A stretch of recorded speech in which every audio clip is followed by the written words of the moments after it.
Hello. I don't know if anybody is here. I don't know if anybody is watching.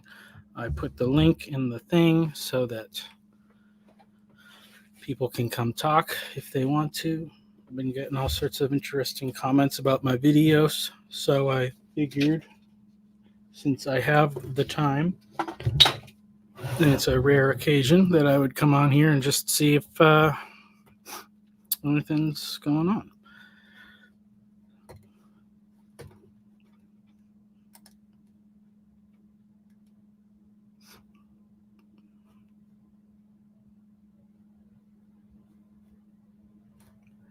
Did want to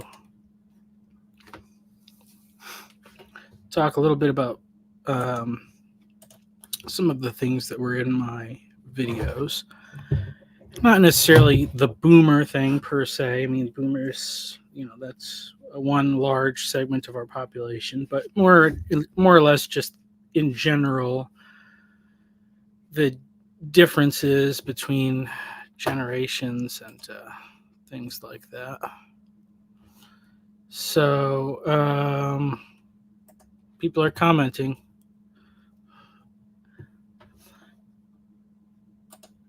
How do I embody? How do I embody what? I don't know. Teo, Mark is here. I did watch. I watched all of Mark's long testimony, his personal story, and there was a lot of really good stuff in there. And there's a lot of stuff that I can relate to. I don't really think it's funny. I don't know. I guess it's funny how just these like meme things, these meme level things about differences in generations. It's funny to laugh at the stereotypes. Obviously, there is exclusions. No one is a stereotype, but we all have elements of stereotypes in us that we can relate to and laugh about and stuff. So, but I was actually kind of thinking about like that typical boomer story that I kind of was criticizing in my video, and I think like Mark's story didn't really fit that. It was a lot more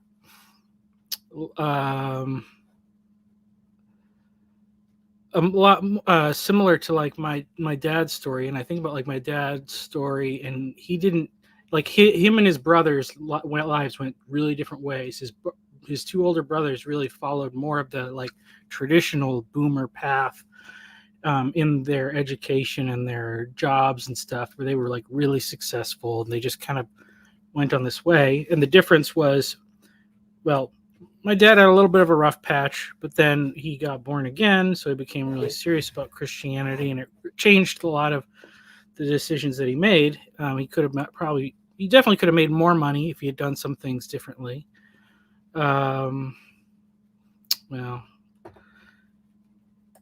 yes, Teo, come on. I really don't have much to talk about, so I'd be much happy to have somebody come on and chat. Chad, okay. I will make sure to be there tomorrow morning on my way into work. So, it was like the gospel thing that kind of took my dad in a different direction. And I've talked about it in some other videos and stuff. I was a little bit frustrated because I felt like he didn't have a good path for like me and my brother to follow. In many ways, perhaps that was advantageous because if he had tried to give us a formula for success that worked, 30 years earlier, but it doesn't work in the same time, and we tried to follow it, it didn't, that would have been probably even more frustrating. So in some ways, he kind of was in the same boat that a lot of people of my generation are in. It's just as far as figuring out life. And I think, it is some of the economic landscape is different. The relationship landscape is different. A lot of that stuff's kind of hard. I started watching some things on a channel today. Let's see if we can share this.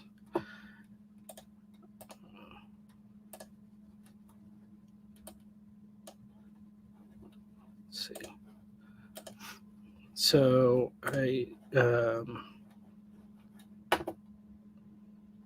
so this channel here is called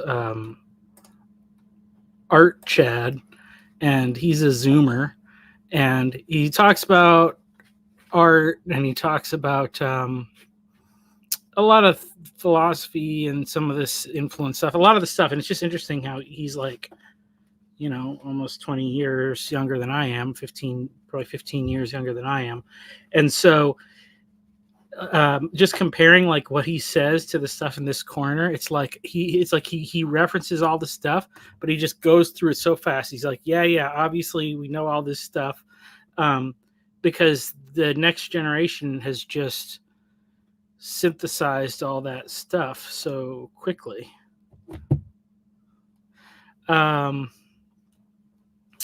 And so it's just very different. Like in some ways, it's like I feel like this TLC kind of space, a lot of the stuff is really a millennial space now, and Gen Z is kind of beyond it. But it's interesting, like this thing, like at the top, it's like never kill yourself, and like he says that at the end of most of his videos. Like he has a mug that says like I will never kill myself, and just interesting to think like that's a serious thing that's like important to say.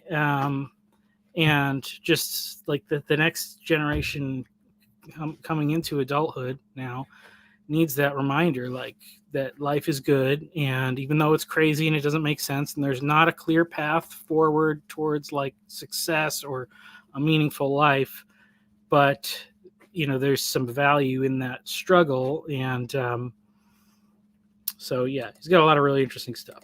But yeah, so if anybody wants to come on, I will be glad to talk about things.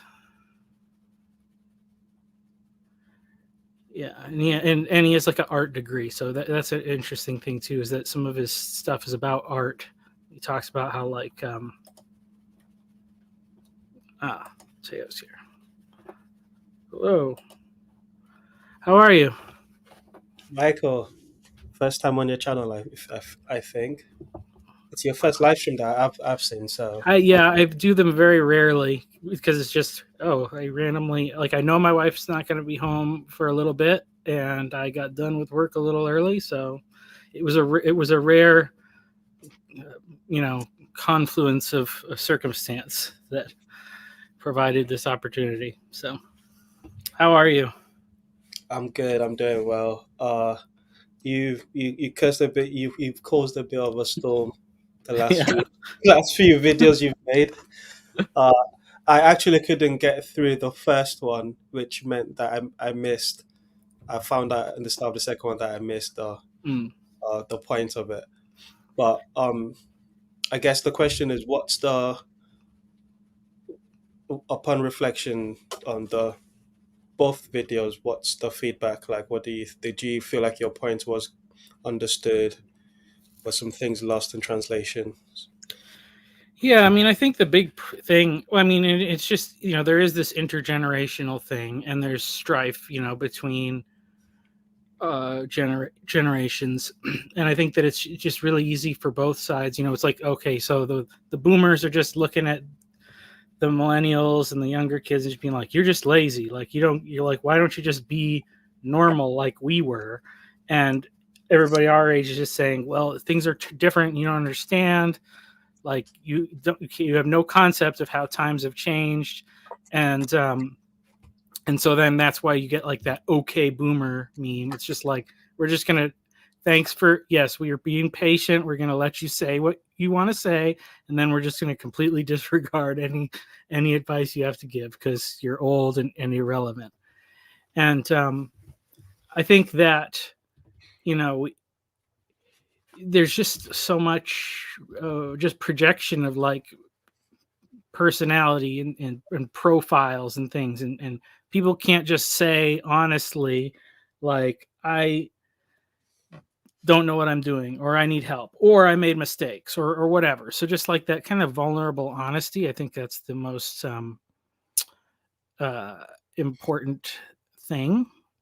And you know um, like maybe like like if boomers maybe just could wrap their head around how things have changed some, and just say like, wow, we did have it easy in some ways, and it's harder for you younger guys. And maybe just saying like, I don't know how, like, I just think about like kind of a maybe a meme of parents, always like parents always giving you just advice like that's just you don't want them to just give you advice that's not going to help. You want them to understand. Like that's the problem. It's not we don't need advice. We need understanding. So, There's so on the last point you just made, that it seems there's always a negotiation to be made between the old generation and the new generation. And it's but there's a particular emphasis with on boomers, as you mentioned with the memes. And one of the things you pointed that I thought was useful, and I spoke with Tunji about in the Discord, was the morality of the boomers being do not judge, yep, because if you judge, you could end up judging wrongly and become a Nazi. yeah. What do you think? Do you think is it accurate or I don't know. I'm far more. Yeah, I don't feel like it is accurate, but I also don't have any facts to back up what I yeah, feel. So I'm more asking questions to see where my feelings are wrong, or if my intuitions are have some merits to them, because that's I don't imagine that morality came from nowhere, and I think it's too. I think the your argument about don't need the devil because we've got a Nazi, and we don't need to worry about what hell looks like because we've got hell streets, yeah, which I think is a Tom Holland argument in the clip that you used. That argument is compelling, but by that rationale, um, the boomers grew up listening to their parents talk about the well, I don't know if they talked about it, but talk about the defeating the evil Nazi, um, reclaiming the West from evil, and all of those things. But then the Vietnam War came along, and they had a different attitude towards war that, to me, doesn't match on directly with what the narrative should say. If they're growing up seeing their parents talk about the valor of war, when the time came, they saw the horror of war. yeah, yeah. Well, it's interesting because I mean, I think reflecting on this, on I did the video and then obviously got some feedback and reflected on it more and I did look at back how like a lot of the boomers got their like education and stuff. Um, hold on, I gotta take a phone call. So, Go for it.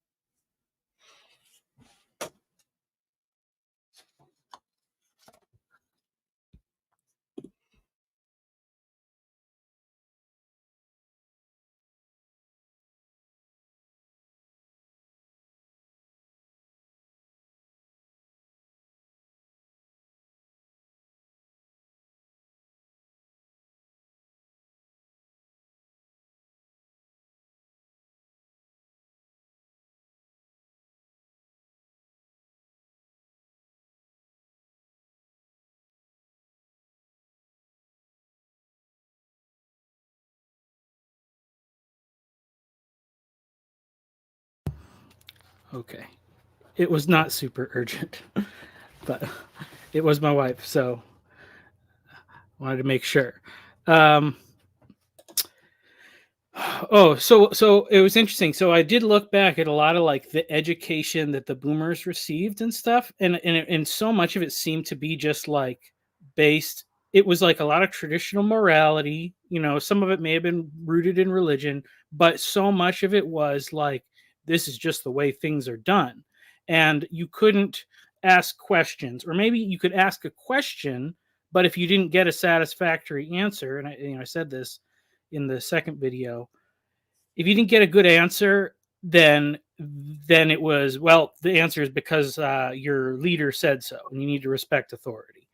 And like that, obviously that structure has lasted for like a long time. That's like the traditional, that's tradition, that authority tells you what to do and you respect the authority and things work out. And I think because of the way the world was for so long, there was a natural consequence if you didn't follow that advice, if you strayed from the tradition, if you didn't listen to authority. The world was a harsh place, and the natural consequences would be, um, it would prove that the wisdom of that traditional authority, I guess you could say.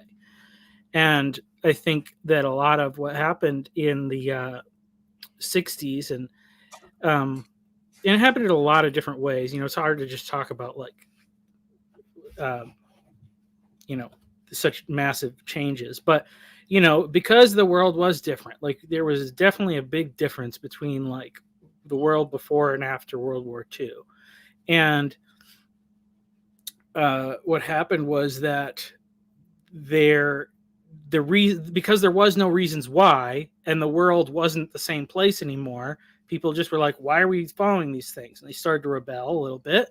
And by and large, the rebellion that the baby boomers did, like the 60s stuff and all that, it didn't kill them, like there. And I think that's part of the thing, that there was such a it and it changed the narrative so much, because there was now this thing where you could have teenage rebellion and it's like a phase, whereas 100 years earlier you were like kicked out of the community, or you would have died, or something horrible would have happened. And without having good explanations for why you do the things you do, and then like not having those severe consequences, then yeah, that's going to kind of dissolve your worldview a little bit. So I think the big problem now is that the one taboo for the baby boomers that they had was like, Nazis are evil, Hitler was bad, like World War II is terrible, and like the Jews were terrible victims, like all things that are true. But when they presented, but those are like a few of the things that they basically presented to their kids, in our generation, in that same manner of like unquestioning, authority. And so now, and this is where it's really scary, is that they aren't articulating well, and people are now pushing back and being like, so what if I am racist? Like, why is racism the only thing? And like, maybe there is differences with races. Maybe there are reasons why Jewish people are in positions of authority, and we should question that, or whatever, like in all these dumb things. And it's like, yeah, we we are it's very reactionary, and it's bad because there's not a lot of explanation, from the people who are advocating for even those traditional morals, I guess you could say. Do they do they have the language to explain it, or are they is has time changed so much that there are different languages being spoken? So, or are they even capable of explaining? Because there wasn't explained to them why. Um, well, maybe some. I mean, I would say one problem is that like, so I think there's a lot of people that can really explain the dangers of like anti-Semitism, but if they're Jewish, then people who don't who are questioning that won't listen to them. So that's not a good thing. And well, and now even it is a problem of, yeah, if it's a boomer that's saying it, people won't listen to them. Um, so because yeah. So I think, I mean that's a big problem. Like once you accept some of that like identity politics thing, you don't have to listen to arguments if the person that's saying it is the wrong type of person. You know, so whether the arguments are good or not is kind of irrelevant. And unfortunately, like I'd say it's like the identity politics thing is on both left and right side of like the political spectrum now, which is really bad. So But in just from your previous analysis, it sounds very much like the boomers are the best placed generation to speak to some of the meaning crisis feelings that people of this generation, young people of this generation, are facing.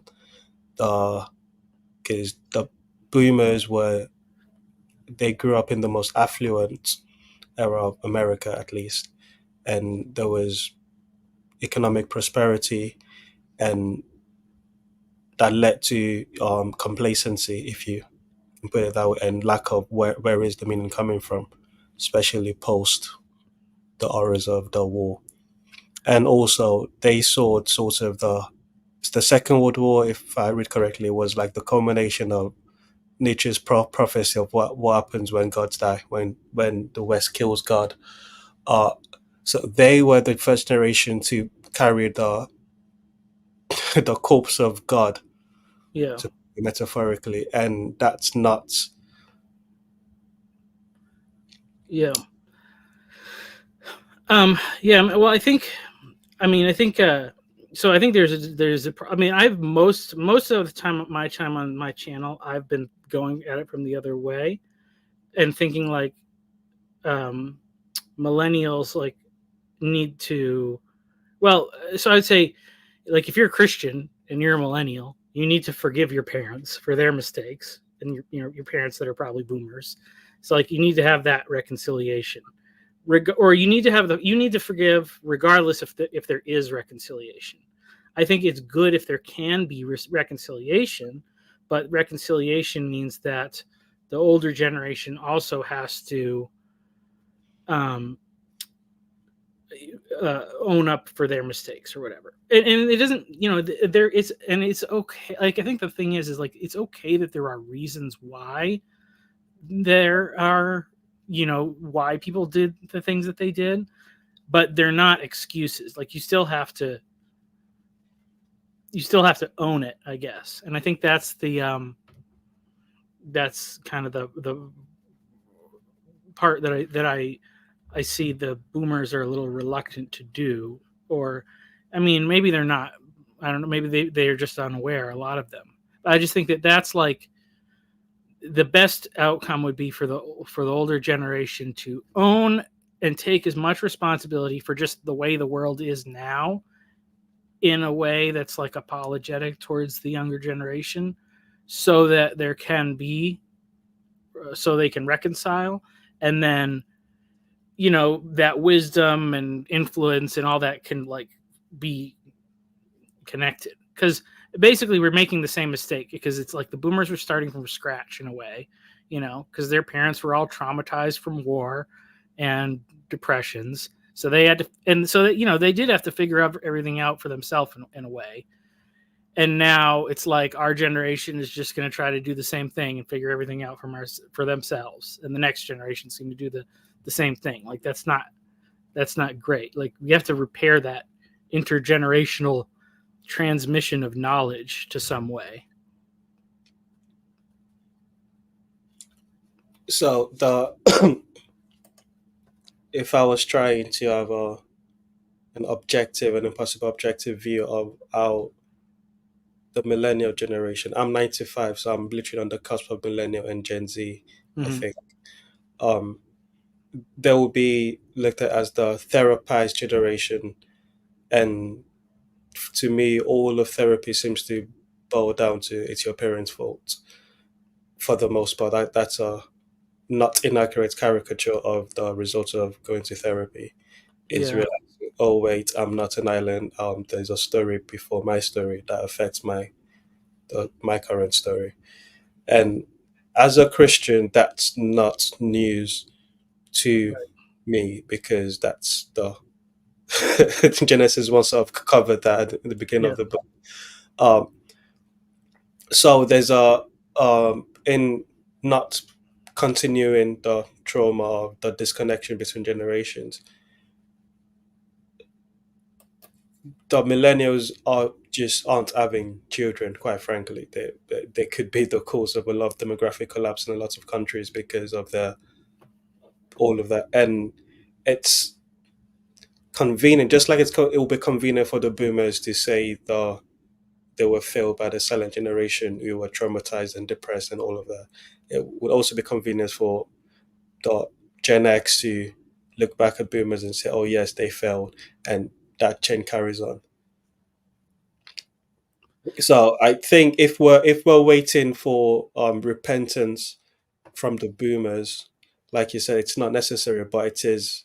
It's better to have it, and it will make the repair link stronger. But we can't wait for that. It's just gonna have to forgive and move on, and I think that seems to be the only way forward. Is forgive because you've been forgiven much. Yeah, I mean, I do think so. I mean, I just pattern that I observed. And this is why I'd say this maybe like very common scenario to like the corner or whatever. Is that you have these people that are raised in like evangelical church because the boomers loved it, and it didn't make sense to the kids or whatever, or when they had questions, they did the thing that they got when they grew up, which was because I say so, or because the Bible says so. And then they were like, I don't believe any of this stuff. And then, they go on their little apostasy and then hear Jordan Peterson and learn all this meaning and stuff. And now it's like they want to go into orthodoxy or something, or, Anglicanism or whatever, something that's like, and the reason why I think is in a lot of ways because they've, um, they've gotten the explanation that they never got when they were a kid. Damn it.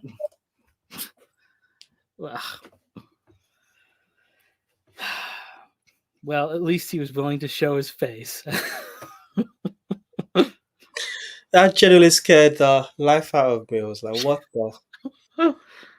uh, That's traumatizing. Forget yeah, what the second generation went through. yeah. Uh gosh. I didn't So even see the name, so it was it was T something Tyler. I was Tyler. like, well, he was. These people are getting smart. They pretend to be real people. I mean, I guess it was a real person that did that, but that was rough. Mark's here now.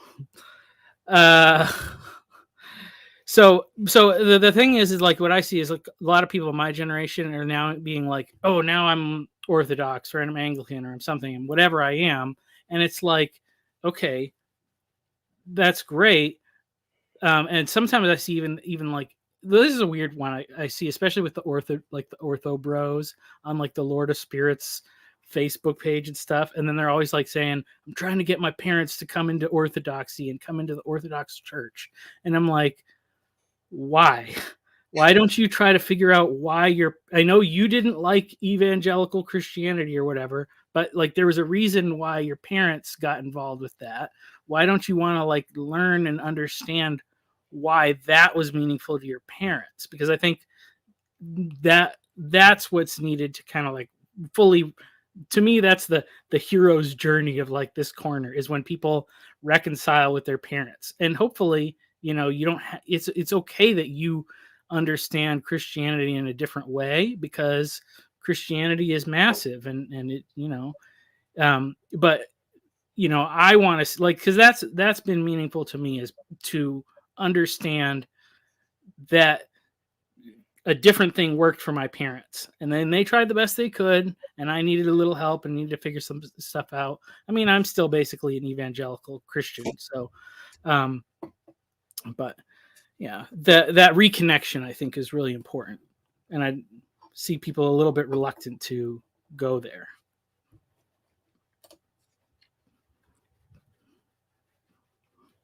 I think that's helped me understand just that little statement you just made, helped me understand the two videos that you made, because that Yeah, I do definitely see that narrative in the corner, and I think there is a part of I don't know if that's the end of the journey, but there certainly are a crucial part of the journey for a lot of people story in the corner. That's beautiful. Can you repeat, kind of summarize what Michael said, Tal? Just so my ears are still ringing from the troll. And I don't know if I got everything. What shed the light? What was the thing that helped you understand Michael better? So gosh, a lot of the stories of the randos that just focusing on Paul Vanderklay, and also a lot of people in the corner. Their story is grew up in an evangelical church, deconstructed from that, and Michael was proposing that that's partly because of their parents' inability to be able to explain to them why it is that this faith works in this context properly in a way that the children understood.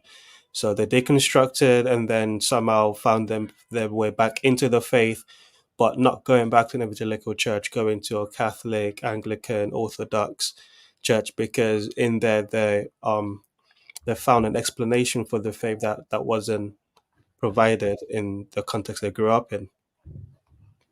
Yet there's still a resentment, might be too strong a word, but a dissonance between why the faith they found work and the faith they left didn't work, rather than recognizing that the faith they left did work for their parents and figuring out how and why it worked for their parents. And he's saying that reconciliation, when they do that, or complete a reconciliation and process that fortifies the link between the generations. Thanks. No, that's good. I it's interesting though. Is Michael? Is that? Are you satisfied with that summary? I just want to make sure everybody's on the same Yeah, yeah. wavelength. It's really interesting because what I witnessed in the 70s and 80s were huge numbers. It was mostly Catholics because there just simply weren't in Southern California, not a very large population of Orthodox people, at least where in my circles, and they were flooding out of the Catholic Church for very much the same sort of reason. So it was, well, I guess you would say, so-called boomers, when they were young, didn't feel the life, the spirit in their familial traditional religion, and flocked to various forms of evangelical, that which they found to be more earnest, more real. Don't leave me, Tayo. and that was it's interesting that it's that's a generational sort of meme. So I'm guessing that alphas will flip the script yet again. Well, maybe. I mean, I don't know. So this is an interesting thing because that was my dad's story because he grew up Catholic, and it was interesting because, like I said, his two older brothers were a little bit more successful, just like in school and in life and stuff. He kind of got into a little bit of the drinking and a little bit of the drug scene or whatever. Maybe not to an extreme, but that was definitely, at the end of high school, at the beginning of college, like that's where he was at. He didn't have a, like they both, his older brothers both like went to college. They got good degrees, got married, financial stable, all that stuff.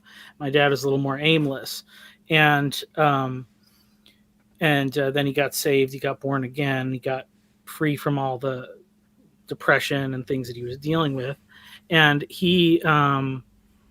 so he kind of had to come to a place of peace with his parents, because they were Catholic, and he even, I had talked to him about this not long ago. And his his parents like asking like, can you still be Catholic now that you've found Jesus? Well, Jesus was in the Catholic Church too, and he told them that like it would be really easy for him to fall into the same patterns and bad habits if he stayed in the Catholic Church. But they were okay with that because they were like, well, this is so much better for you.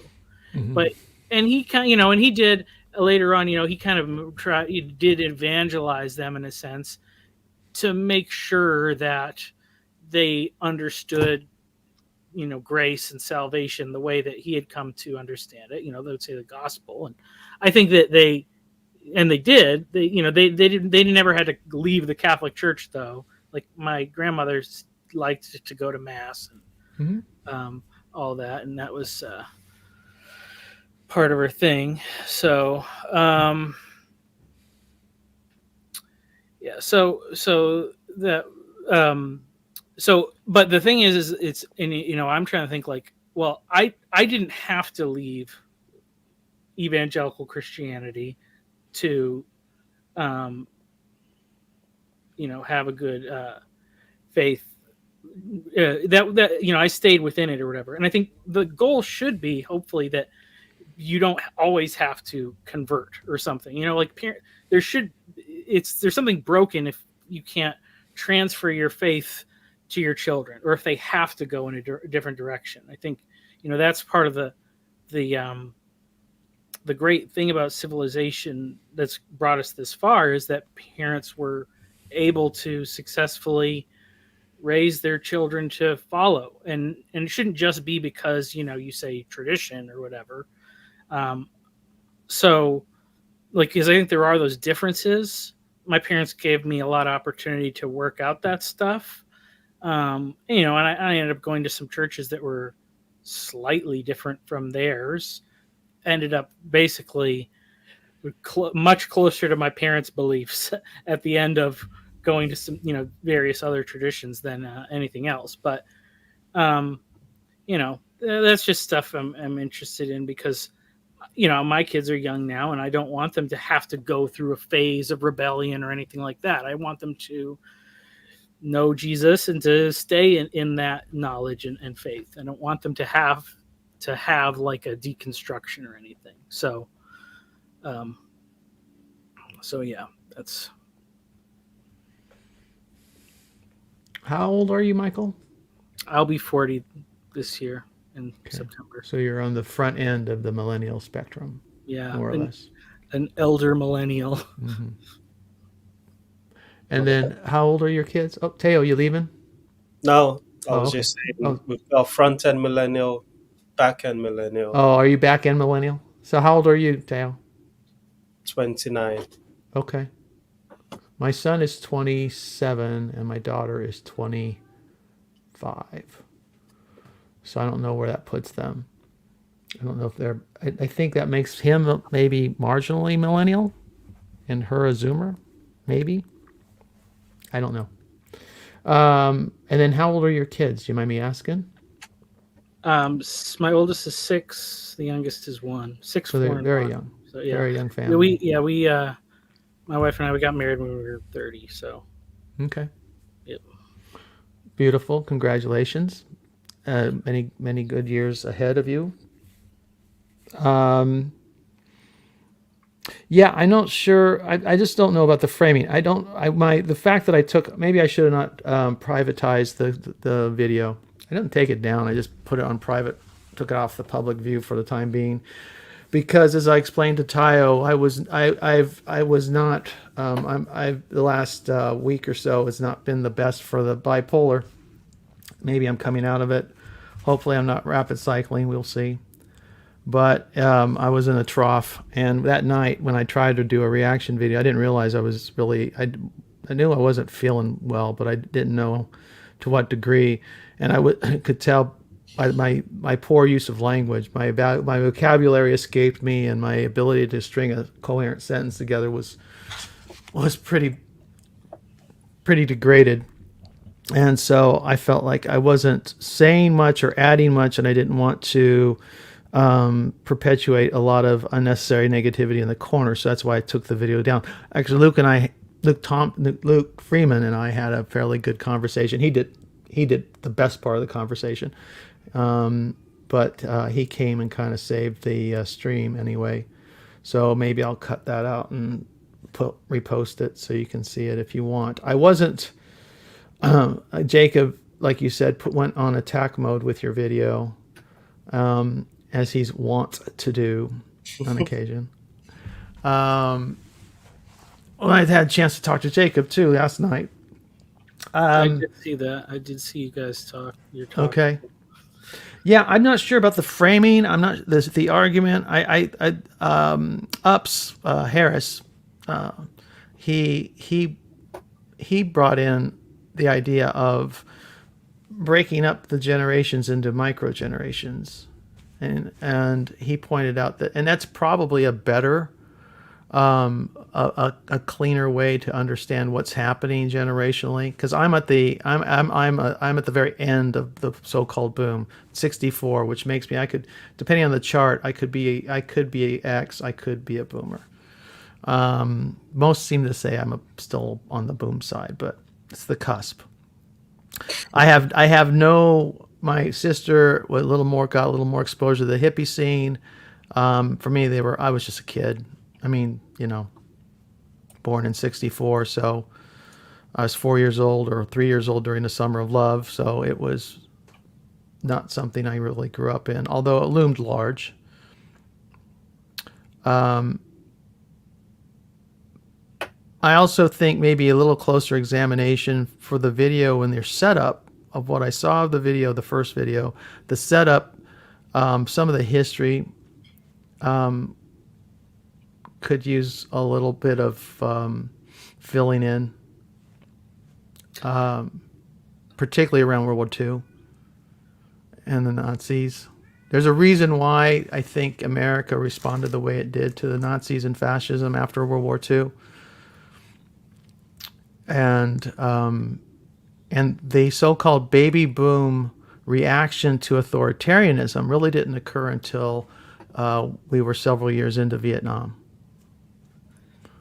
Yeah, no, I mean, well, it's interesting. I mean, I more or less it was because of that discussion with Tom Holland and Glenn, Glenn Scrivener and their framing of how Hitler replaced the devil and Auschwitz replaced hell in the public imagination. And I think, well, I mean, and that's the thing of it's like, I think you can pretty directly see a, correlation between if that's the way things have been framed, and and it was funny too because right as I was finishing the video, we watched Bed Knobs and Broomsticks with the kids, and then at the end of it, it's like that basically it's like they have the magic is reanimating these suits of armor from all the various ages of British history, and the suits of armor are coming to life, and they're fighting the Nazis. And that movie was made in like 1971, so that shows like so many movies. It was like, I mean, I think definitely like in the pop culture thing, it's like if we make the bad guys Nazis, nobody will complain. We can always. They just became the punching bag. So that whole thing definitely, which not like I'm not defending them. Obviously, they were terrible and evil. But then when you turn that into the ultimate thing, and then you start calling like Trump Hitler all the time, it's not surprising that somebody's going to think, well, if Trump's Hitler and the Nazis are the pure evil, then we should just get rid of this guy. It's like the thing people always talk about, like what would happen if you had a time machine and you went back in time and killed Hitler. Somebody thought they were doing that that's literally what somebody thought they were doing, trying to take out Trump or whatever. So that's just saying, there are no purely evil human beings or whatever. Like everybody has a story and has a reason. People can be capable of terrible things, but we shouldn't lose sight of the fact of there probably was terrible things that happened to the people who do terrible things. And so it's really breaking that cycle, I think, is so important. And at some point that means somebody's going to be the victim of more pain and suffering than what they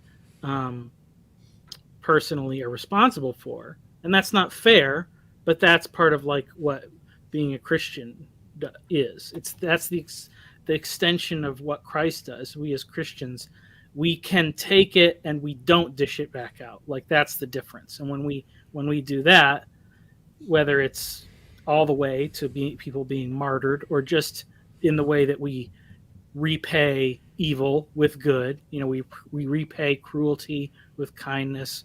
We repay violence with forgiveness. The more that we do that, that's like the thing that eventually heals the world to some extent. So I think just you saying that reminded me of a point I was going to bring up earlier about the shifting of the frame of the analysis frame that you're using. There's a secular analysis that I think being done with the Nazis replacing the devil and all of that, I think is accurate. But I think from a Christian perspective in that era, I think it's PVK that talks about them losing confidence in tradition because the world got bigger. They went over and saw that there were other people similarly who had faith of some kind, and they're like, wait, are these people going to hell because they're not of my specific tradition, which is what a lot of them grew up believing in, and coming back, um, this would be the silent generation. They came back and they lack confidence to be able to pass that on to their children, which means the boomer had very little to pass on, and their reaction, the overcorrection of free love to tyrannical control isn't. It's understandable, to put it that way.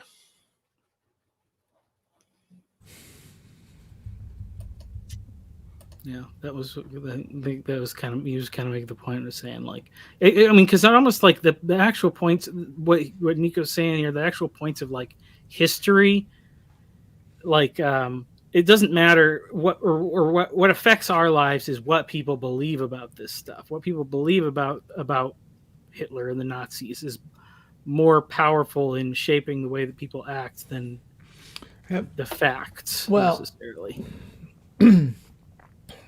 An early, well, yeah, this not quite early, but fairly, probably the first major documentary, multi-segment, multi-episode documentary on World War II was The World at War, narrated by Sir Laurence Olivier. It came out in the 60s, I think, and then was on repeat and for quite a long time. You can still stream it. You might even be able to find it on YouTube at this point. It was a big influence, particularly when they get to the episode at the end on the along the way. It shows it's a very vivid documentary using original footage and interviews of people who lived through the events. And it was an unflinching. It probably won't be on. You probably can't find it on YouTube because of the concentration camp scenes, and the amount of violence was pretty unflinchingly. It was produced by the BBC, I think. Maybe Thames Productions. What's that? For some reason, that comes to mind. Very much worth looking at. I think as a millennial, you are somewhat distant from the events in ways that I wasn't, but I would have watched that. I was fascinated with World War II as a kid, and watched that documentary at a very young age, and watched it many times over the years. It lands, and it makes it absolutely clear what was unique about the Nazis and that form of authoritarian government. I think it possibly was the documentary aired after or before the war? I don't understand the question. Which war? If it was about World War II, it would have been aired. It would have been aired after World War II. It was aired in the 60s, and so which I don't know which war we're talking about. But anyway, seeing who they were, what they did, how bad it was, how close they came to actually succeeding, to seeing the level of violence and brutality that the Allies had to engage in just to stop them. We had to become the enemy we were fighting, is the lesson I took away from it. You know, it's by the time we're done, it's Dresden and Hiroshima, Yep. to bring it all to an end. And in fact, it's true. The Japanese still were, they were up against it. They were getting firebombed. Every city if they weren't well before the nukes showed up, they were getting firebombed and losing city after city after city, and they would not relent. And decision was made to use the first bomb, then the second bomb, and they were already in negotiations when the second bomb was used. That we now know. But Truman made the decision, and the war ended. Thank God. What followed then was, well, and a big part of the story was the rise of the Hitler and the Nazis. The war came about because the Allies were disunited and played appeasement. The policy was appeasement right up until Poland. Anything we could do, try to empathize with them, empathize with Germany's losses, understand the economic and the social trauma. Hitler may be the future, not certainly Mussolini. A lot of people in the West, in England, in France, certainly in France, and in the United States. Remember, who's the chap who flew the plane across the Atlantic for the first time? There were Nazism and fascism were quite popular in the lead up to the war. With Pearl Harbor, things changed in America, and we jumped in with both feet. And because we then found out what was going to take to stop them. Had we taken action earlier, had we stopped Hitler when he remilitarized the Rhineland, the war would have never happened. That's the lesson that our leaders took going into the 50s and the 60s. That led to Vietnam. Vietnam, where you basically had the World War II generation at the helm, sending their kids, the so-called boomers, into Vietnam with a World War II mindset, fighting in a South Asian civil war. It was not a program for success, as we know. Yep. But this is the history. So the reaction to the authoritarian, that's when you started seeing authoritarian militarists of one sort or another start being called Nazis. Began in the 60s in the protest movement. Those were the same people who supported segregation. Those are the same people, the right wing. They were against the civil rights movement. They were against the Voting Rights Act. They pushed every button. PVK has brought up recently All in the Family, watching the social tensions play out on that sitcom. That's the world that boomers came of age in. So come around. It seems like by the time we get 9/11 happens, suddenly torture's in, man. Militarism is back in. And the left gets more radicalized by it, and the right gets more radicalized by it. Obama gets elected, that triggers the right even more, triggering the left. It seems to be the chain of events that's occurring now. I don't think necessarily a generational framing, one way or the other, sheds a great deal of light, other than is to just look at the events that influenced each age group.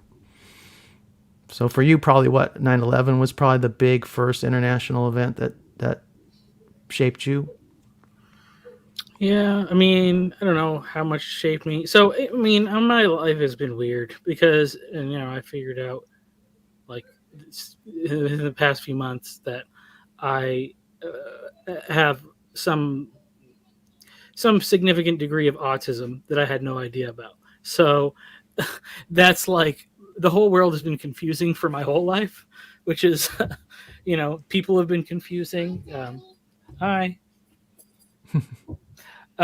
So, that's why I ended up here in the PBK space in the corner. It's just all the people trying to make sense of all the different things. But I think so the one I would say, like, one thing that was helpful for me from a younger age was the Francis Schaeffer video series. I put a few clips in that video. I don't know, but have you ever seen that before? Because that came out in the 70s. I followed some Francis Schaeffer. I don't know if I saw that one before or not.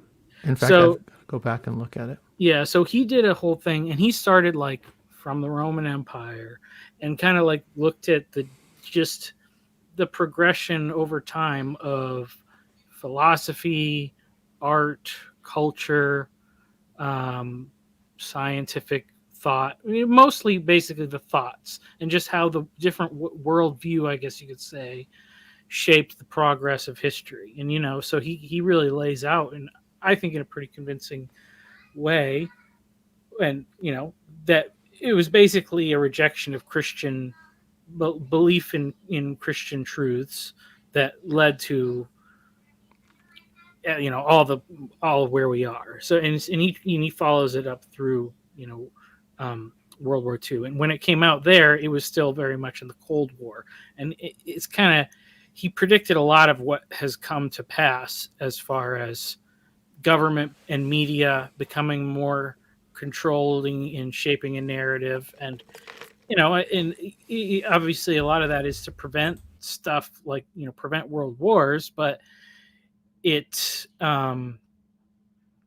it reduces the freedom of individual people. And um, what he had put in that episode is basically that after the World War II, our only highest values as a culture are our personal autonomy and our ability to gain wealth or whatever. Those are the driving factors of culture. And I think that that's kind of shown to be true to a certain extent. And um, I think that's probably the area where like millennials are most frustrated about the older generations, is because we see that economic opportunities are not as available. And the American dream has become much more expensive. Getting married, having a house, uh, that kind of stability, um, and and a lot of people see that as because of the older generation being selfish with the wealth and the opportunities that they had. So Well, just on the point of so-called selfishness, I think it might be worthwhile noting that many of my age group are being called a sandwich generation. Our parents are living older, and so we have to care for elderly parents that are no longer able to care for themselves, and we have adult children who are leaving home or becoming economically viable at a later age. And so we do find ourselves pinned between not really with three generational responsibilities: ourselves, our adult children, and our elderly parents. yeah, That's my personal experience as well. And these economic forces are beyond, because some of the framing, if you're going to say that it's one generation is being economically selfish over another, you're really creating a kind of Marxist critique that I don't really think it. I mean, I don't think I would say it is necessarily the case for the average person. I mean, I think maybe it's a little bit. It is a little bit maybe on the level of like college was cheaper and houses were cheaper as percentages of income, like when my parents were younger. My parents actually, but like even in my personal experience, because of a lot of the sacrifices my dad and my mom made, and a lot of it was because they were um, trying to be faithful Christians in a lot of ways. Like my parents weren't able to own their own home until they retired. Now, then they moved out here to Texas, where housing is more affordable. And so I think there is a lot of stuff where it's not just a generational thing. There is also a concentration of wealth in a more elite status, with jobs and certain areas of the country, that are more affluent, and there is a thinning of the middle class kind of way of life, and I think that there's some workable situations around that, but it does take it's kind of funny because that was the case for most of history, that people had to work hard to figure out how to put food on the table and how to have a roof over their head. Like, that was the general concern of most people's time and effort for most of history, and um which I guess kind of just the time after World War II is really the aberration in how abundant and prosperous. Certainly in the United States, yeah, no Yeah. question. Are you what denomination did you ultimately settle in? Because are you pacifist or are you No. where are you at in things? I'm trying to place you. Sorry. Okay, so I'm like a pretty much like a PVK Calvinist in a lot of ways. Okay. My dad he ended up becoming a pastor. He kind of he was an interim pastor when our pastor church, a little congregational church in New England, but he ended up staying in that role for like 25 years. So most of from when I was like 10 on or so, he was a pastor of a tiny little church, like 25 people, and Calvinist, but not like it's funny because um, I would say like the good Calvinists, like PVK, Yeah, yeah. not so like he would always make a distinction like between Calvinists and like hyper Calvinists, and um, so that so that's the kind of church I grew up in. I ended up meeting some kids and went to a youth group at Assemblies of God church down the street. And I ended up going to school with the Assemblies of God and working at Assemblies of God church for like 15 years. And, it was funny because when I was listening to your story or whatever you were talking about yesterday, the thing about like the faith and like that, that was a very stressful environment to me because they kind of had a lot of that emphasis on like you have to have faith, like it's your choice, believing is your choice, uh, and very emphasis on like the holiness and the effort, and which to me was like making it very stressful. So my theological stance was always to kind of return more to that Calvinist side of things because I can't see the big picture. I can't control everything. I trust in God, and I trust that I'm taking the next step that He's laid out for me to do. I can't, I can't. That's as much as I can handle. So that's where I land. So, um, but um, you know, I guess my the position that I'm in is now seeing like how a lot of that theology, like the time that people spend worrying about like heaven and hell and like am I doing the wrong thing and am I sinning, and like it gets in the way of really having a good life, I guess. Um, not to say not to say sin's not bad, but if you are trying to love the people that are in your community and you're trying to get to know God more, and like you should be excited about those things. It's more about having a positive direction that you're moving in rather than always worrying about not making mistakes or not doing bad things. So yeah, so that's where I'm at. Well, I mean, I ask because if you want, I mean, what's influenced you more, social and economic forces, or your family and your relationship with your parents? Oh, definitely my family and my relationship with my parents. So I Are mean, you are you frustrated economically, or socially? Or is it something you just observe in others and well, you're somewhat um, removed?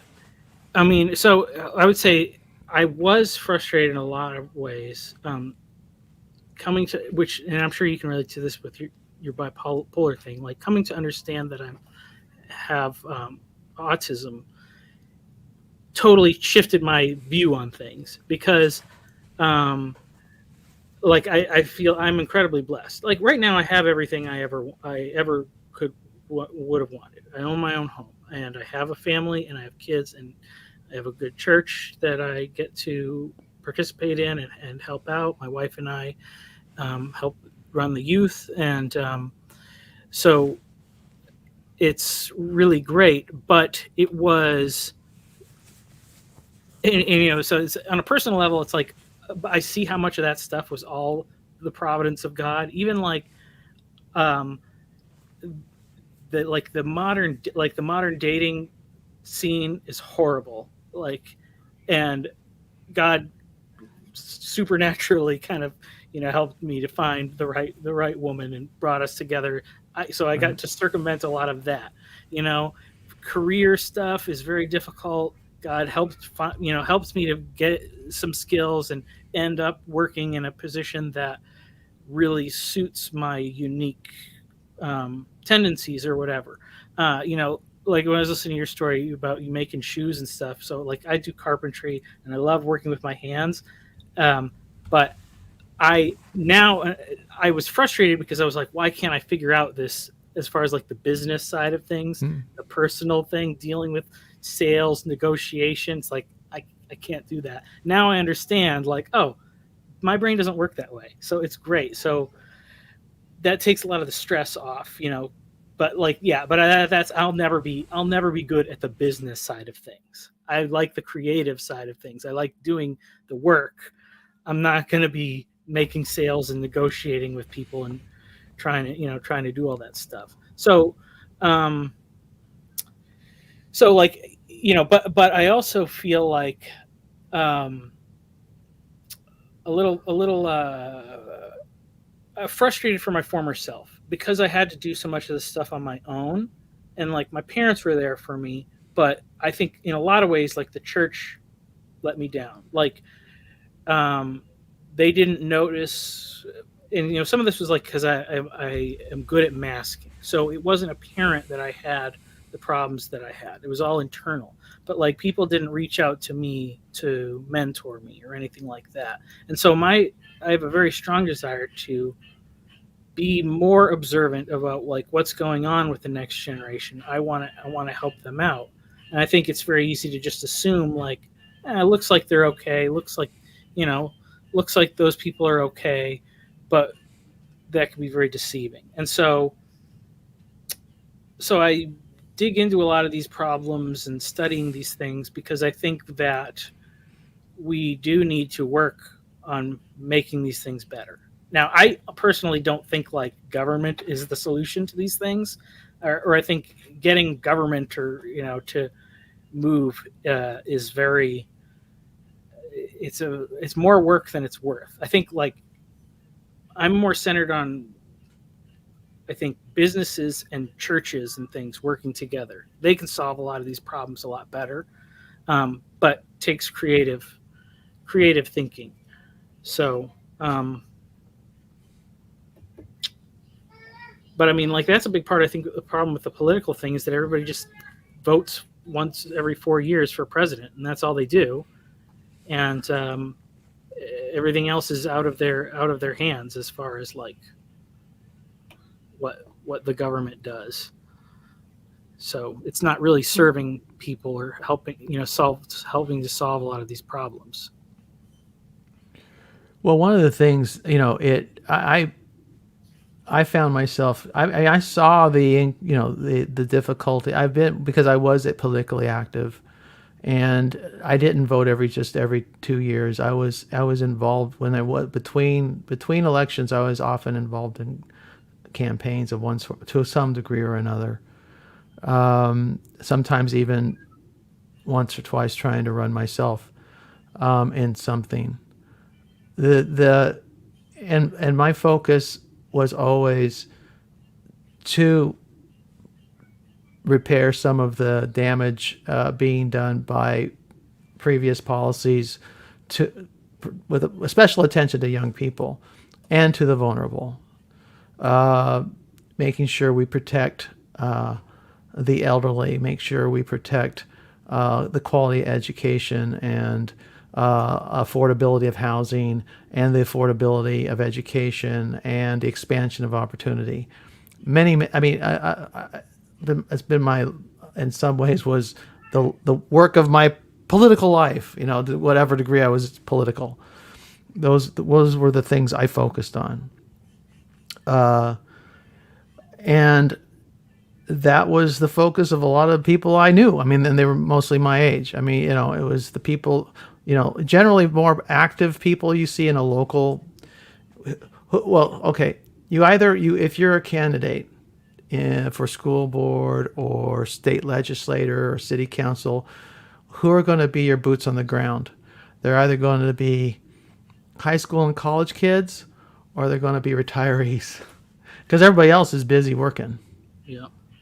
And you might, if you really are good and you really have animated people, you might be able to pull some of the middle to maybe work a phone bank on a weekend or something. But that's pulling teeth.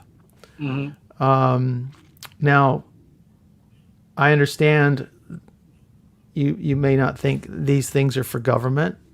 That's the excuse. That's the Republican line. We want to lower taxes, let the private sector handle it. Great. But if you are a pastor's kid, you know, getting a congregation to get behind anything is like herding cats. People, especially when it comes to so-called charity. I mean, how do you address the expense of higher education at the congregational level, other than maybe provide a scholarship or two? And it'd only be partial at best. How do you address somebody who needs $800,000 surgery and recovery? My cousin's son and his wife had a preemie. She was 4 months in the ICU in an incubator. The bill is something in excess of $3 million. And it's still going. She's on a feeding tube now. She's otherwise healthy, thank God. She exited the womb almost a year ago now, but she's still got a long ways to go. But that's how does it? I don't know how you don't address these things politically. Well, I mean, I don't think. Well, it's not. So the thing that I started on, I mean, I'm writing a book. It's almost, my goal is to get it out by the end of the summer. We'll see. Got a few more chapters to put in there, but the main thing. So, and this is a lot of my experience, because what I wanted to do was go into ministry full time, and that's where I find, you know, like being autistic is not good with like the people aspect of it. But it's interesting because I went to two different things. I went to a Bible college for a while, but I also went to this discipleship training program at a big mega church. And there was some really good things about both. But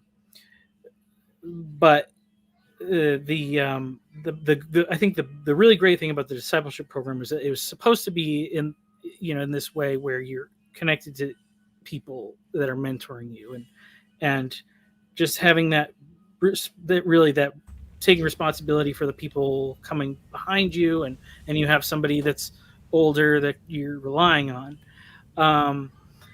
The problem is that none of those programs gave me any skills that I could earn a living with, which, you know, other circumstance, a little bit of what I learned from my dad and some other opportunities I ended up learning how to do carpentry, and that led to me having a living, and really not just a living that provides money, but it's a fulfilling job to me, and to a lot of, you know, I think to a lot of guys that are like me, that, you know, I feel like I accomplished something at the end of the day, you know, and that's a good feeling. Yep. So my basic idea was essentially to create apprenticeship programs, or like a trade school maybe eventually, to that is both about discipleship and mentoring, helping young men get the all the stuff that they're seeking, maybe from Jordan Peterson or from worse places online, um, but while also giving it to them in the context of a church environment and also a work environment where they can gain a skill. And my idea is to kind of just create the a little bit of a curriculum, a little bit of a direction, so that people can kind of do this on their own. Like, so I try to do this sometimes. Sometimes I take kids from our church, high school kids, and just have them come right along with me and work. We talk in the car, we talk about life, we talk about God, and then I show them what I'm doing and teach them a little skill. And it's like I'm making basically the thing that if I had had that when I was a kid, I wouldn't have had to solve so many problems on my own. Mm-hmm. And um, so I think that that's kind of my vision. But I think you could really expand that in a lot of ways. It doesn't have to be trade skills. I think it doesn't even necessarily have to be something where it's like a career thing. It could be you just learning some basic maintenance. But really, what I see is, like, I see a lot of people your age or who have some skills or some knowledge of life in general, and they're there. And then there's a lot of young guys my age and younger than me who need some direction. They're a little bit aimless. They need something. And really, like, we have the internet now. We just need to use some of these tools to get people together. Because I think when you have stuff like because that's the thing that's most missing. Like, yeah, the economic landscape changes and all that stuff, but if you have real people in your life, it's so much easier to figure out those other kind of problems. Because I think that's what's really lacking is kind of community. And so that's but it's really hard to get there if you're blaming the older generation for all the problems. It's hard to listen to what they have to say. So Yeah, especially if you've convinced yourself that they've robbed you, you're not gonna want to listen to them. yeah, Um, and it probably won't improve your work ethic any. Um, I think it's a beautiful vision. I think that's something worth pursuing. And like you said, if making it even a project like that at a small scale still has to be economically viable for it to keep going. yeah. Well, that's why my that's why I just think the best way, the way that I want to focus it is on businesses first, especially so people that have, maybe if they have a small business, and like there's a lot of there's a lot of needs in the trades. A lot of people need. There's a Mm-hmm. lot of people that are older. And they sent their sons to college to make a better life or whatever, but now their business is going to just they're going to go out of business when they retire. So we need those opportunities. Like, the country needs it, and there's young people that need to learn stuff, and um, so that connection's there. But so business, I think if it can be from business, that's the best, because then you already have and you can be an apprentice. You don't have to be paid full time or whatever. You can be paid less. You can pay an apprentice less, but in theory, then they're making more money because they have more help. They can do more work. Um, so that would be my ideal, is if you had small businesses that could take, even if it's just one, somebody that can take one apprentice. Maybe a bigger company can take more than one, and then but make sure that that's somebody then who is also gonna go to a local church. So get people participating in local church and in local businesses, um, and uh, and just kind of that model. Just because we've gotten so away from that kind of a thing, everybody goes off to college somewhere else, everything, and then you just are on an impersonal job market, and so that's the way I think it should go. And I think eventually it should mean that people do become more involved in things like politics, but probably starting at the local level. And I think that's, that, because hopefully that if the whatever the political situation is in your town, you can have probably a more direct impact, or that's the way to start. Mm-hmm. So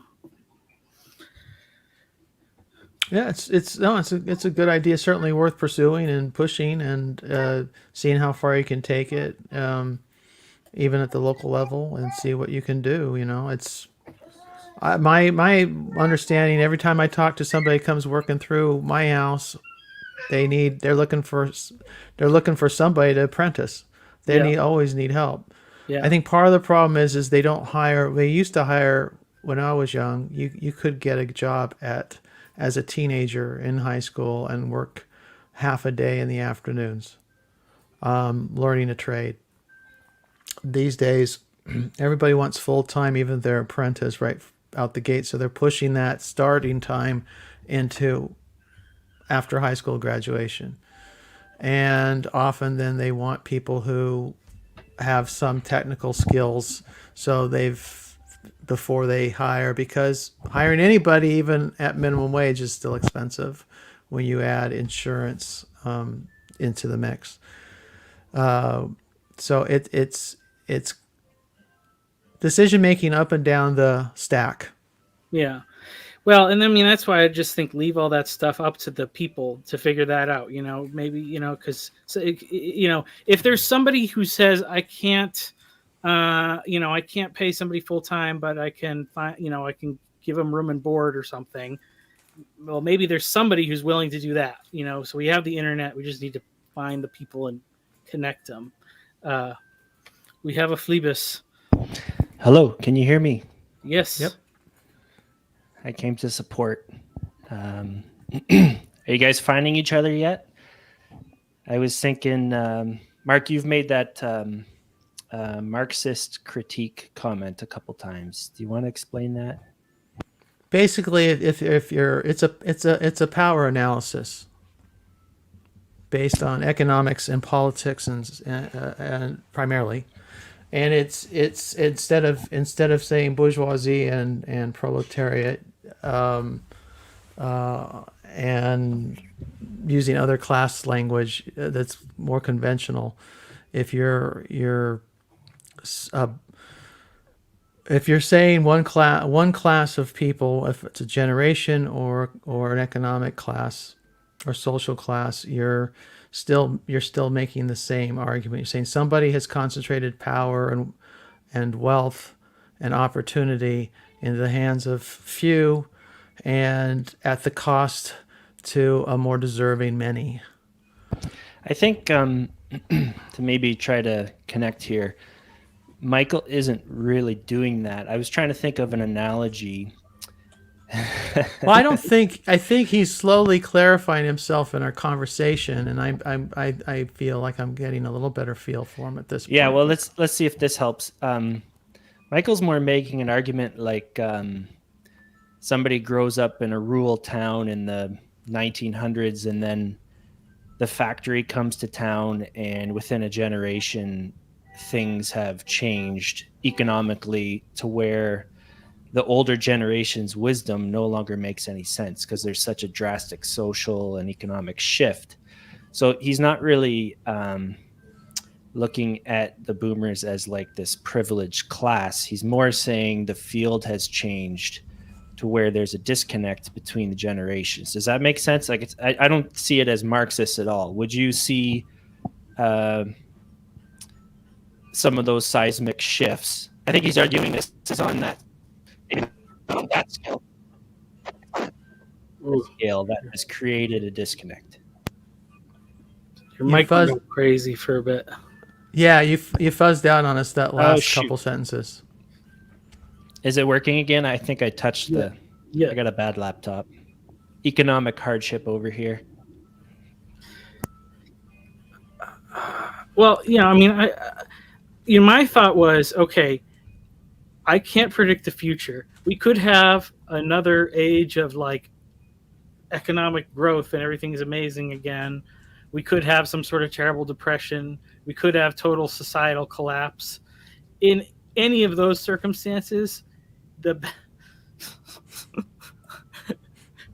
the best thing is, to have like um, skills and competency and experience and be connected with other people who also have those things. So basically, I was thinking like, what's the like? I mean, it's like a no lose. It's like a no lose situation. If you just get people, we have all this fragmentation everywhere, generationally, the different parts of our life, work, church, home life. Just bring them back together, connect them again.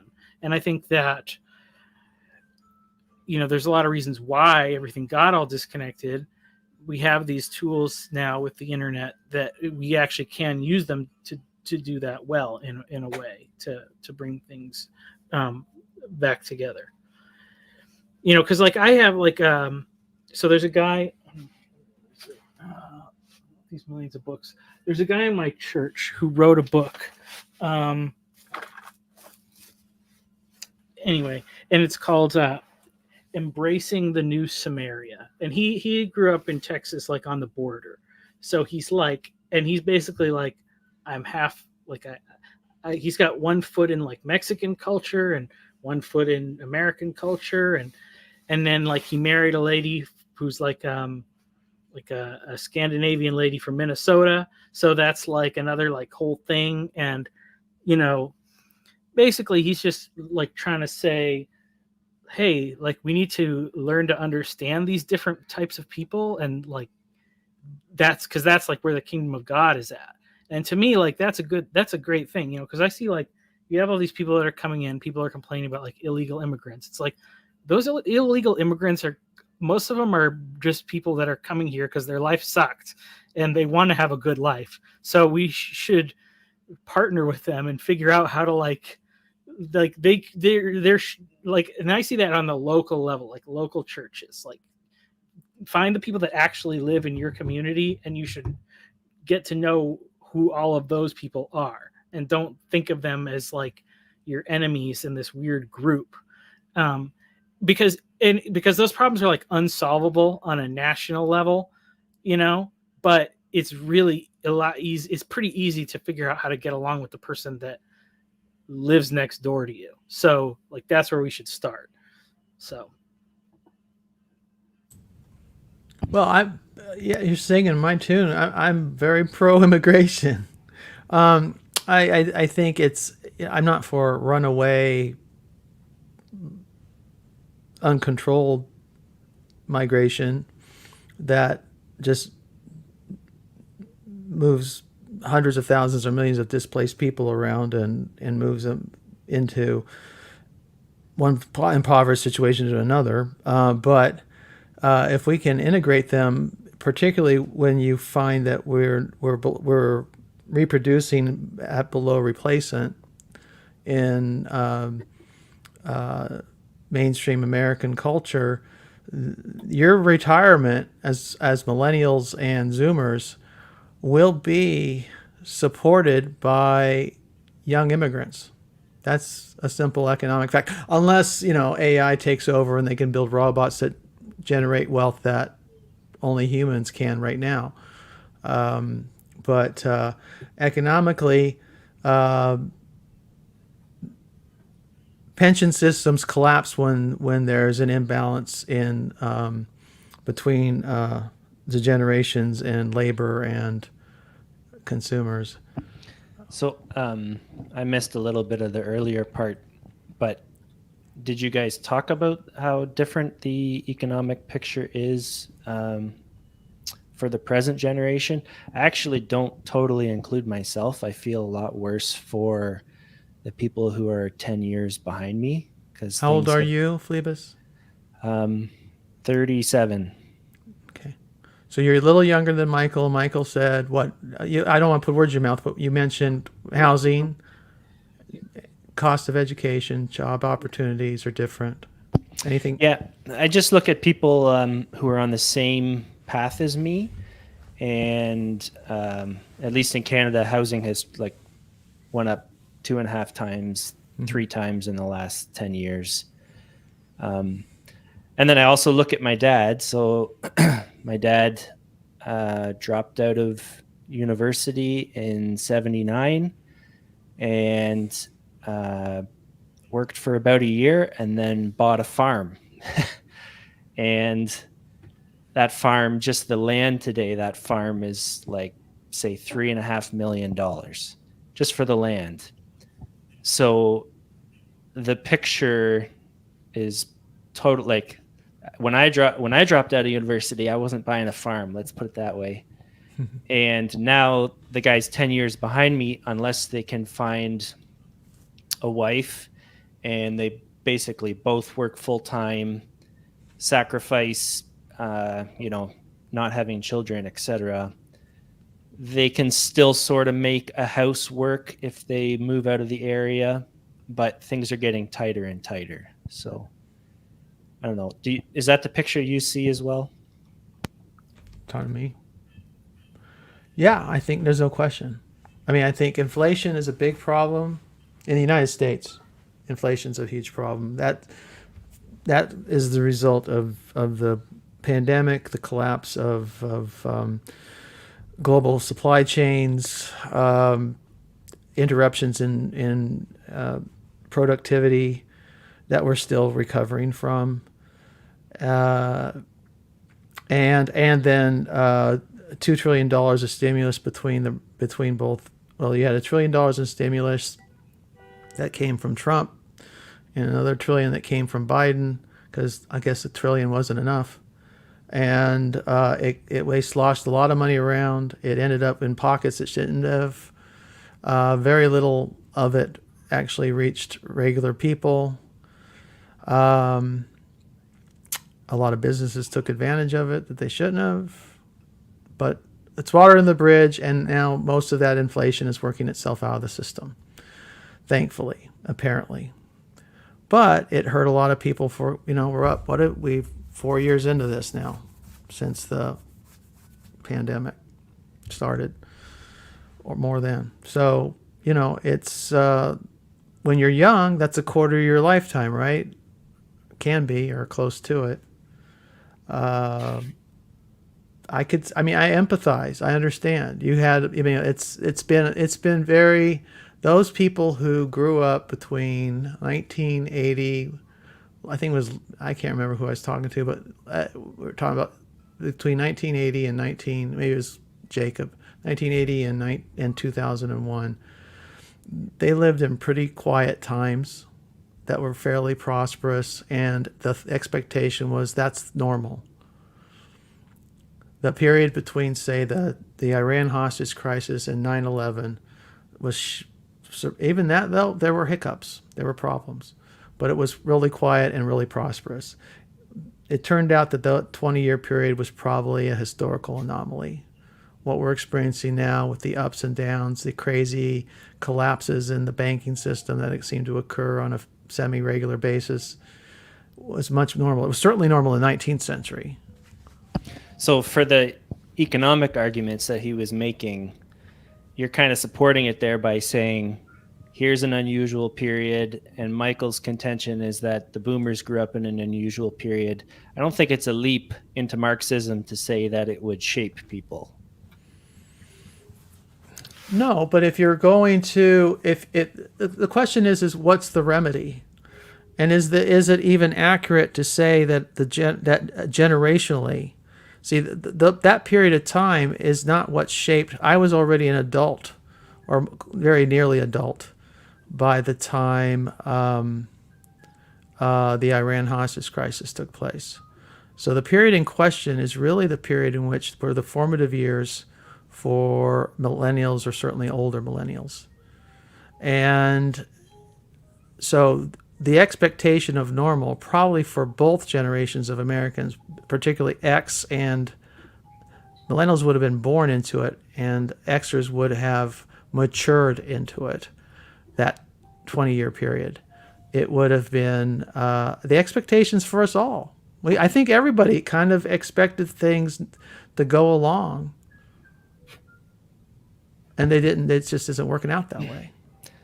And again, maybe you guys got there earlier. I'm actually less interested in the economic arguments than the points Michael was making about the morality shift and the non-judgment. Have you guys talked about that yet?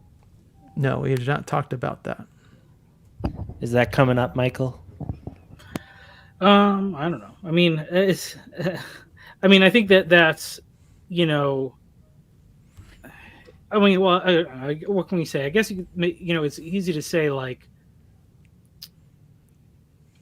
when people were saying that stuff in the 60s and it was like free love or whatever, and it was people doing some stuff that it was not what they're, it wasn't the thing of like waiting till you were married to have sex and doing, but it's all pretty tame compared to like what's come beyond past it, where like, what the internet's done, and just people like the temptation for, well, like guys can basically never want to get off like the internet, and for girls to be like, oh, I can make easy money by doing stuff on the internet, and just like, so it's, I think, it's like what people said was like a slippery slope, but it was slippery, like it slipped, like so like, I think that's just, we've kind of have turned away from those traditional values, and some of it's not even like just the sexual part of it. It is also like prioritizing career over family, and just like the things that people want out of life or whatever. And that's where I kind of think like the economic part of it is important, because like people aren't like, for instance, like with the construction of new homes or whatever, like people aren't building like starter homes for new families anymore because it's not very profitable. It's easier to build huge houses for retirees or people that are, getting, more like, so, that's what you build is going to drive, that's, that you're creating what's available, and then people are going to kind of fit the mold of that, what's there. Or even like there's a ton of houses that are just being built as rentals, just like straight up, like there's a couple companies that are buying up homes, and there's other companies that are building new houses just for rentals. And it's like, okay, that's changing the way that people will live life. If home ownership is no longer like part of the picture, and you're always going to be in a rental space, and then it's like, well, maybe we should just not have kids, or we should have only one or two kids or something because of the housing market. And I think that's the thing, is that everybody wants to talk about like this is the thing that ruined everything, and it's so complicated and interconnected, and everything is so, everything affects everything else.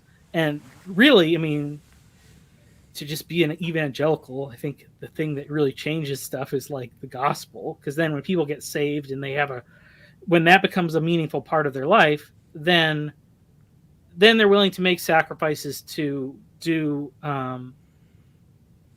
prioritize different things or whatever. So, I think that's the thing that ultimately will have the biggest effect. But we're just if people aren't really trying to live life differently with, purposefully, then society and culture, and including all the politics and economics, is just going to funnel them down a path that just kind of leads to a life of consumerism and not much, lasting meaning. So. Yeah, it seems like the previous generation, at least I can really see it in the CRC, the generation that came in the 50s sacrificed tremendously, didn't have a lot, and built a lot. And now with the increased affluence, we should be able to do more, but we almost accomplish less. Well, they built under different circumstances. They there was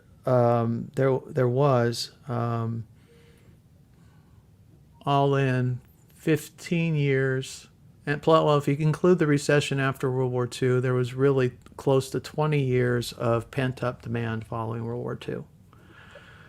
And between the stock market collapse and Hiroshima, and then there was with the end of World War II, then there was a recession for a short period.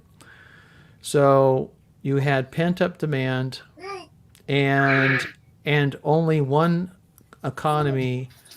major economy in the world intact with its productive capacity in place. Canada. Yeah, exactly.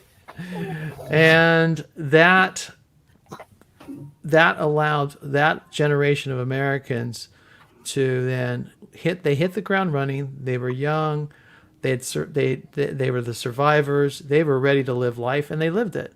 And they did produce, but not only did they not have to compete globally, they did not have to compete with their neighbors if you include racial minorities, and they did not have to compete with women. They had, when they built dams, look at the history of water in the West and the building of the dams of the 50s and the 60s. There was procedures that are now in place to protect, say, both the environment and indigenous sites that are considered sacred, as well as protect minority communities. None of those protections were in place in the 50s and 60s.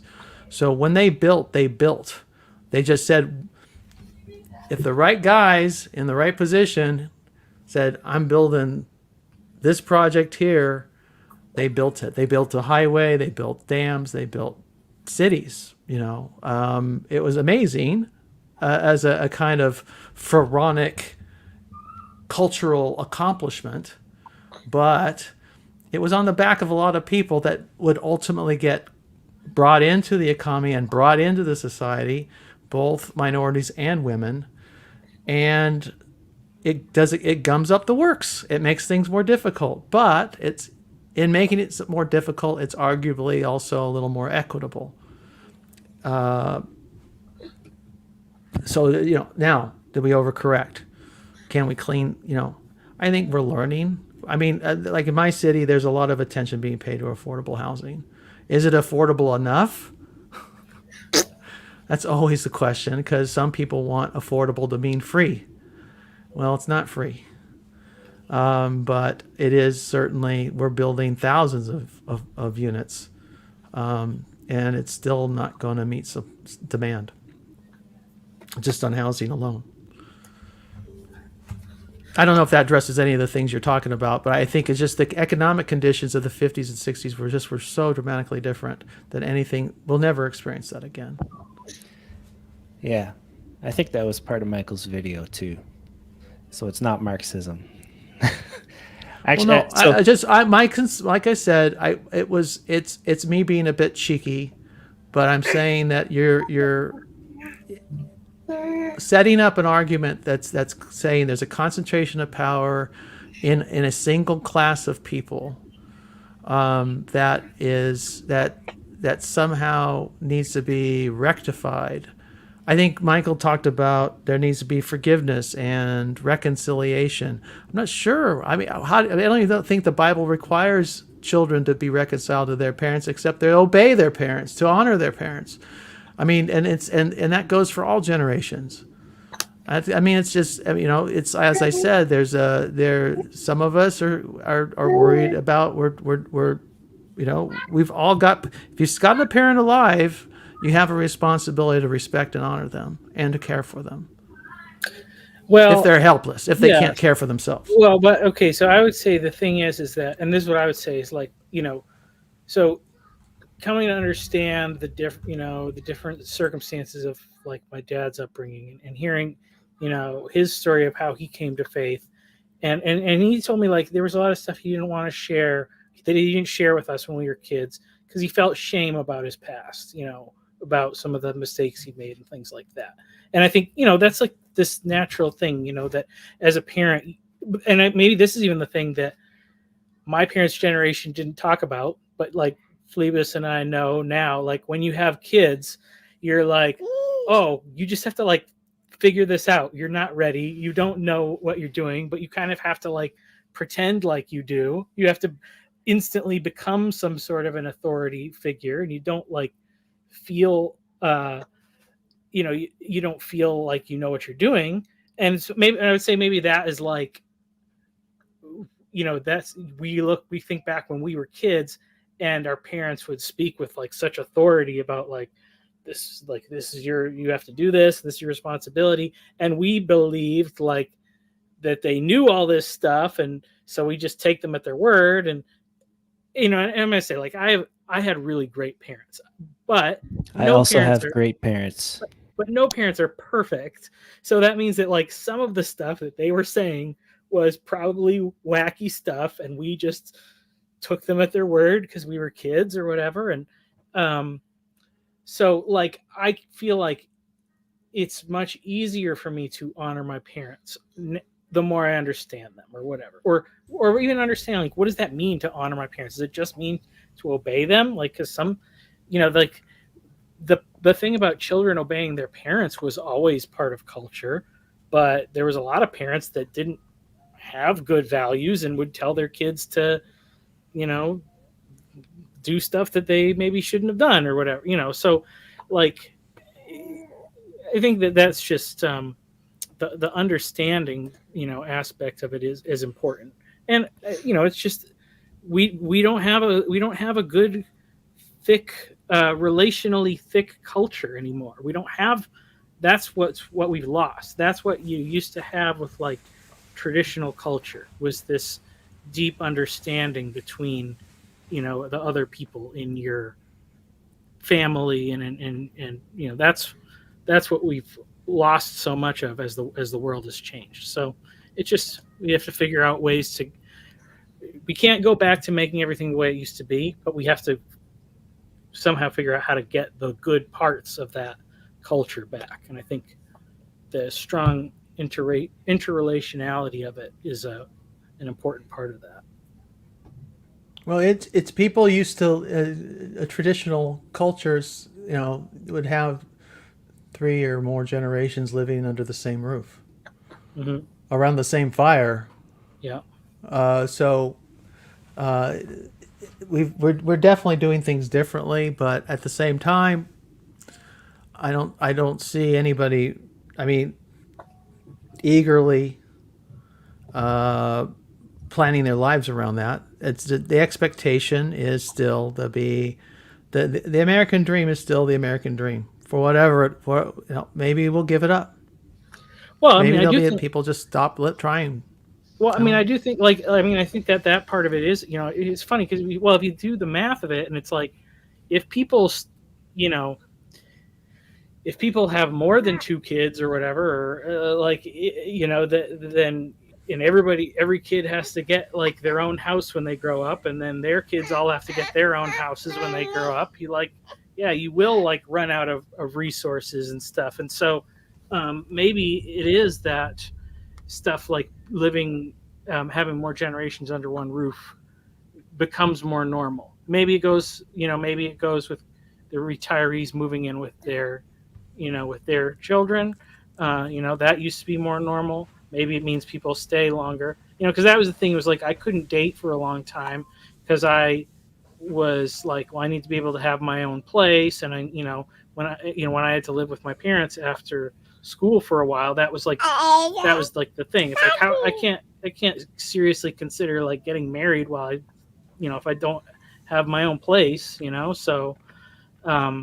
But as those things become further out and harder to achieve, then, well, that's going to just make like culture stop if people don't like that's people need to get married and have kids. That's getting harder for a lot of reasons. So we got to do something about that. Well, it was how much of that was an expectation you put on yourself that I can't date if I'm living at home with my parents. That's just something you got in your own head. don't you think? In retrospect, I I mean, unless you, the whole thing is it's well, I mean, I wasn't gonna like. I Go wasn't going to get married and be living in my parents' house was pretty small. I mean, and that's I didn't get. They lived in a parsonage, so the church owned the home they lived in. So they did not have a lot of financial blessings that they could have passed on, to me anyway. So, but, so and I like that's I kind of had some frustrations with that because I was working for churches and the churches were like, oh, they kind of set up these circumstances to help get people housing and things like that, but we weren't making any money. So it was a little bit counterproductive towards like people getting married and stuff like that. And so, I mean, there's just, I guess the thing is that every generation does have unique problems that they kind of have to figure out. But maybe there's a little frustration because a lot of our parents' generation didn't see that unique struggle that we had. So they didn't appreciate that. Can we talk about the morality part of it, or do we not want to? Yeah, if Michael's got time, I'll talk to you about it. I guess that's my big question. I'm fortunate. I feel like a lot of the adults around me did understand the economic thing. Just so you know, I've got probably 15 more minutes. I'm expanding my break time. Go ahead. So, but the big shift I saw, they actually were very traditional through the 60s and 70s. They were not hippies, the adults that I know, and it's probably partially because I grew up in a slightly sequestered community. But as we go into like the 2000s, now they've done this shift where they have children now, and now after their kids have moved out, they've decided we need to stop judging. That wasn't a good path.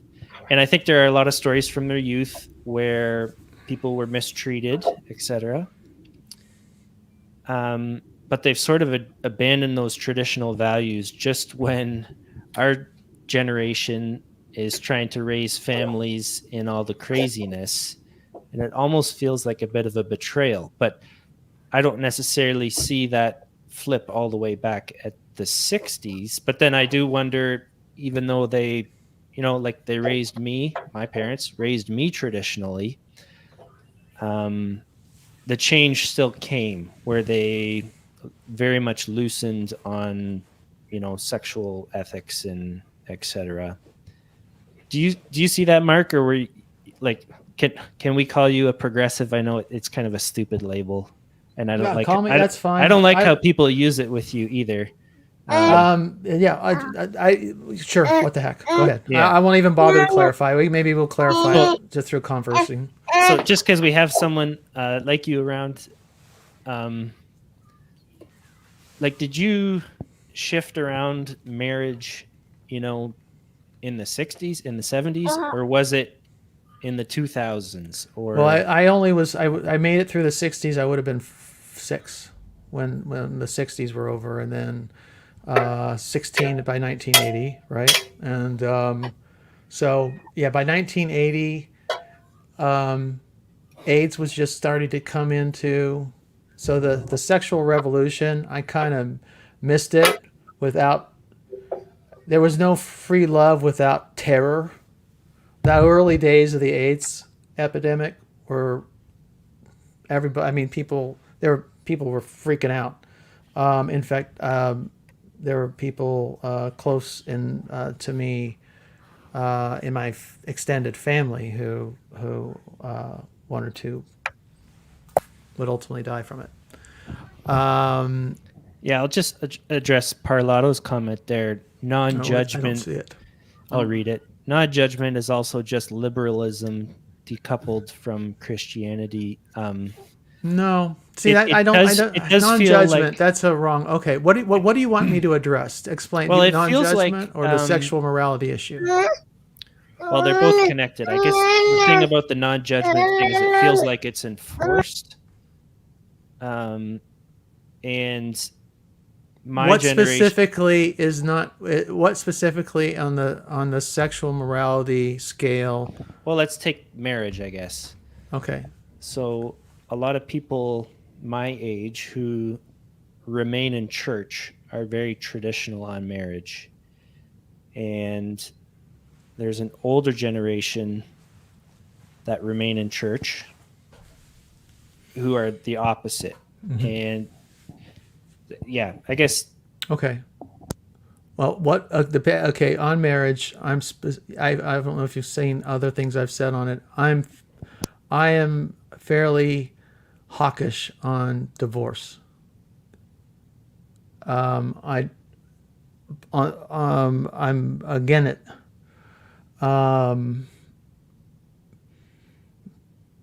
Enforcement. Now, if you want to talk about how a church could possibly enforce a stern policy on divorce, well, that's a much thornier problem. But as a rule, I am marriage is for life, in my opinion. But I understand life's complicated.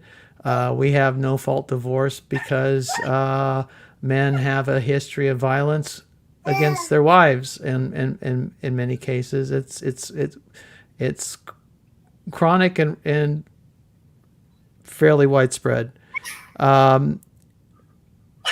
So no fault divorce was created. You fix one problem, you create another. All right, on divorce. Then on the issue of gay marriage, I'm pro-family. I'm for, that is, families exist to, just like I said earlier, to care for the elderly and for the very young, the very old and the very young. And they are both, they certainly serve an economic purpose, but they serve a soul enriching purpose for both the individual and the society at large. Good families make good communities. So why would can gay couples produce good families? I've seen it. Yes. Are they any more inclined or disinclined to fail than heterosexual couples? I don't see it, because you consider how widespread divorce is in the mainstream.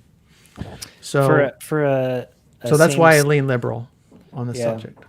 For a same-sex couple to produce a family, isn't the prerequisite a broken family? No, Like no, how do they because get you'd say children? like women who can't have a baby, for example, who can't carry an infant, a pregnancy to term. Is that couple any less viable or incapable of producing a family? Because we have, again, because in theological terms, because of sin in the world, there are a lot of children in need of good homes, and you can, whether you choose to foster or adopt. I think we don't encourage that enough.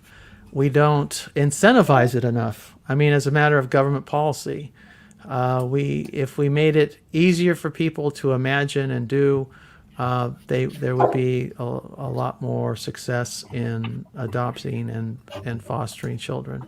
Because there's so many. My wife has worked over 3 decades in some of the harshest economic conditions, most distressed neighborhoods in the state, if not the country, and it's children in need is there. There's no shortage, absolutely no shortage of children in need of good parents and good families. I have to apologize. I have a family, so I have to go. I was hoping to jump in, and I hope that helped you a little bit. I don't know if it did or not. No, I don't have any big issues, but the morality gap, I don't know what you want to call it. the non-judgmental. It is interesting me, and it's something that I experience in my life. So, Well, when you anyways, have more somebody time, we else- can talk on my channel if you Yeah. want, and you can sort it out and give me an earful and tell me what I've got wrong. No, I'm open. I'll take it. No, and I don't. Yeah, and if you,